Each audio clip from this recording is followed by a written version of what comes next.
Aujourd'hui, nous vivons connectés en permanence. Nous avons des écrans dans nos mains, des notifications qui surgissent à chaque instant et des réseaux sociaux qui façonnent nos journées. Ces plateformes occupent une place immense dans nos vies, nous permettant de communiquer, de partager, mais aussi de nous comparer. Mais à quel prix ? Quel impact ont-elles réellement sur notre santé mentale ? Dans cette vidéo, nous allons explorer ensemble les facettes cachées de cette connexion constante entre addiction, anxiété et quête de validation. Il est grand temps de se poser les bonnes questions. Alors, préparez-vous à découvrir l'envers du décor, un monde fascinant, mais aussi dangereux. Un simple balayage du pouce, innocent, mécanique, et sans même t'en rendre compte, tu plonges, un fil d'actualité défile devant toi. Tu t'attardes sur une photo, une vidéo, et puis tu glisses encore et encore. Un geste presque réflexe. Ce geste, tu le répètes sans réfléchir, sans conscience, mais chaque fois, il t'emmène un peu plus loin dans un monde où chaque seconde de distraction devient addictive. Tu deviens dépendant de cette petite dose de plaisir immédiat, de dopamine, qui fait que tu veux encore plus, et tu n'es pas seul.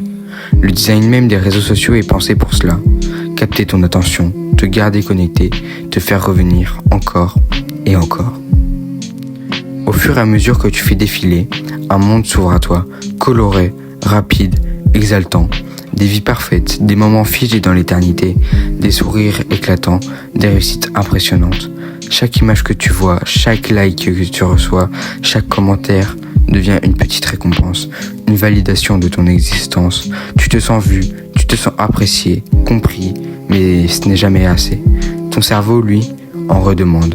La dopamine libérée t'incite à rechercher sans cesse plus d'interactions, à partager encore plus, à te comparer aux autres, à être toujours plus. C'est une boucle sans fin et tu en deviens prisonnier. Et un jour, tu t'arrêtes un instant, mais au lieu de te sentir épanoui, tu te sens vide. La comparaison devient automatique, insidieuse. Tu vois les autres réussir, paraître plus heureux, plus accomplis. Ce qui devait t'inspirer te dévore. Anxiété, dévalorisation, isolement. Parce que dans ce monde virtuel, il y a peu de place pour l'imperfection. On t'incite à te montrer sous ton meilleur jour, mais rarement à dévoiler tes fragilités. Ce décalage entre la réalité et ce que l'on te montre crée un malaise. Et plus tu t'y enfonces, plus tu t'éloignes de la personne que tu es réellement, de ta propre authenticité. Mais est-ce vraiment la faute des réseaux sociaux ?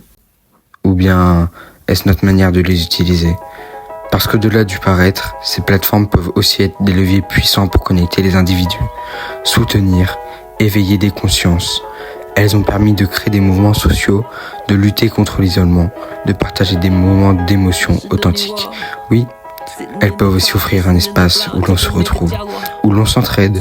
Peut-être que tout est une question d'équilibre. Peut-être que nous devons apprendre à utiliser ces outils de manière plus saine, en prenant du recul, en nous détachant de cette pression constante de la perfection et surtout en retrouvant le contrôle sur ce que nous consommons et ce que nous partageons.